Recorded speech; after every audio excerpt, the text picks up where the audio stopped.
ሰላም ጤና ይስጥልኝ በያላችሁበት ሰላም ጤና ለእናንተ ይሁን እያልኩ ለዕለቱ ታላላቅ ሰበር መረጃዎችን ይዤ ቀርቤያለሁ። አብራችሁኝ ቆዩም። በአክሱም ሰማይ ስር በሌሊት የተተኮሱ 3 ጥይቶችና ከጀርባው የተደበቀ እውነተኛ ሴራም። በትግራይ ከፍተኛ አባቶች ላይ የግድያ ሙከራ ያደረገው ማን ነው? ፖሊስ የደረሰበት አስደንጋጭ እውነትስ ምንድን ነው? በሌላ በኩል ደግሞ ዓለም አቀፍ የተመድ መርማሪ ቡድን ቀጣዩ የወንጀልና የዘር ማጥፋት ስፍራ ልትሆን ትችላለች ሲል ያስጠነቀቃት ከተማ የትኛዋ ናት? ዶናልድ ትራምፕ ትዕዛዝ መስጠታቸው ተሰምቷል። የአሜሪካ ጦር በኢራን 90 ቦታዎችን አጋይቷቸዋል። ባህረ ሰላጤው ላይ የተኩስ አቁሙ ፈርሷል። ዓለም ወደ አደገኛ ቀውስ እየገባች ነው። ዝርዝሩን ይዘን ቀርበናል። አብራችን ቆዩም። በአክሱም በሁለት ሊቃነ ጳጳሳት ላይ የግድያ ሙከራ መፈጸሙ ተገልጿል። ፖሊስ ጥበቃውን ጨምሮ 3 ተጠርጣሪዎችን በቁጥጥር ስር አውሏል። የትግራይ ክልል አክሱም ከተማ የሚገኘው ሊቃነ ጳጳሳት መኖሪያ ህንፃ ላይ ማክሰኞ ሰኔ 30 ቀን 2018 ዓ.ም ሌሊት ላይ በተከፈተ ተኩስ በሁለት ሊቃነ ጳጳሳት ላይ የግድያ ሙከራ መፈጸሙን ከመንበረ ሰላማ ከሳቴ ብርሃን ለአላይ ቤተ ክርስቲያን የተገኘው መረጃ አመልክቷል። በጥቃቱ ሳቢያም በህንፃው ላይ መጠነኛ ጉዳት የደረሰ ሲሆን የአክሱም ከተማ ፖሊስ ድርጊቱን የፈጸሙ የራሱ የግቢው ጥበቃ መሆኑን በማረጋገጥ 3 ተጠርጣሪዎችን በቁጥጥር ስር መዋሉን አስታውቋል።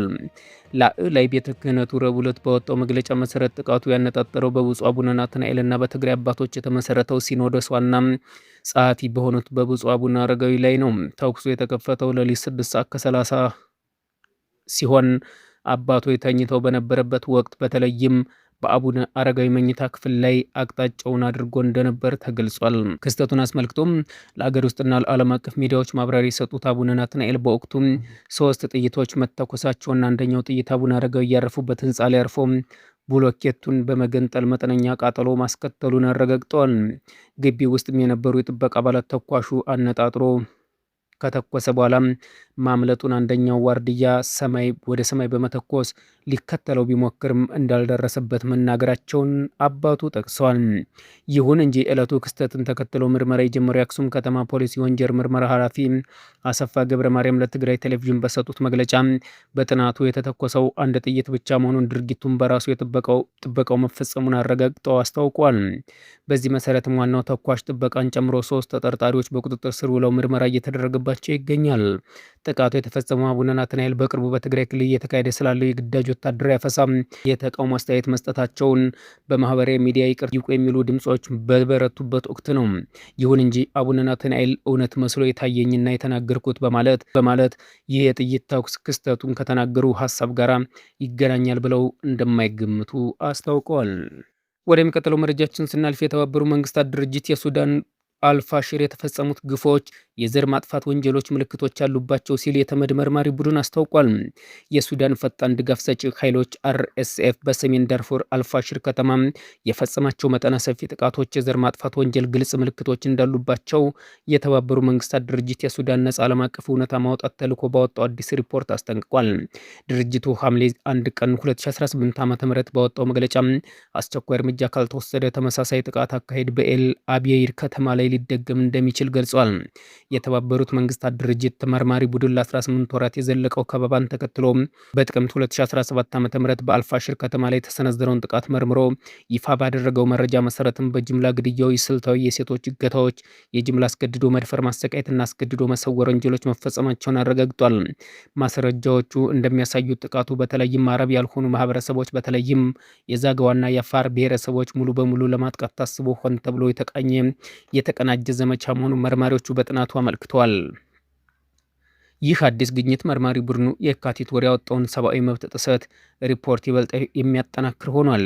ቡድኑ በአሁኑ ወቅትም የሰው አልባ አውሮፕላን ድሮን ጥቃቶችና በሲቪሎች ላይ እያደረሰ ያለው ከፍተኛ አደጋን ያሰጋታል የተባለችው ሰሜን ኮርዶፋን የምትገኘው ኦልቤድ ከተማ ላይ አስቸኳይ ማጣራት መጀመሩን ገልጾም ከተማዋ ቀጣዩ የወንጀል ስፍራ መሆን የለባትም ሲል ዓለም አቀፍ ማህበረሰብ ሲቪሎችን ለመጠበቅ አስቸኳይ እርምጃ እንዲወስድ ጥሪ አቅርቧል።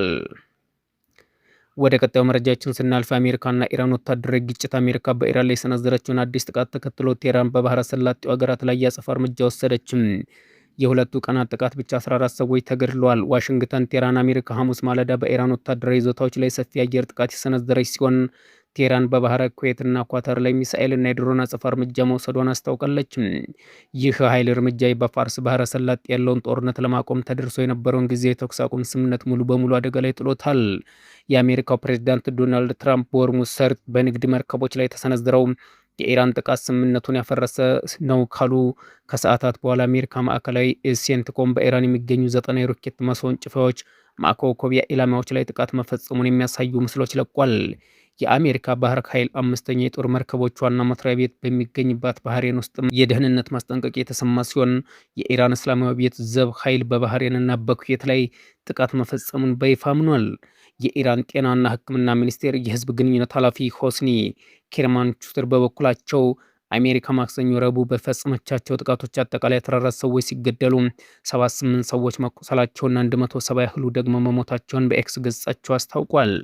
በሁለቱ ሀገራት መካከል ለሳምንታት የቆየው የተኩስ አቁም ስምምነት ያፈረሰው ይህ ግጭት ያገረሸው ማክሰኞ ዕለት በሆርሙዝ ወሽመጥ ሲጓዙ በነበሩ 3 የጭነት መርከቦች ላይ ጥቃት መፈጸሙን አሜሪካ ማስታወቋን ተከትሎ በተሰነዘረ የአጸፋ ጥቃት ምልልስ ምክንያት ነው። የቻናላችን ቤተሰቦች ለሰዓቱ የነበረን አጭር መረጃ ይህን ይመስል ነበር። ከቆይታ በኋላ በሌላ መረጃ እስከምንገናኝ መልካም ጊዜ ይሁንላችሁ።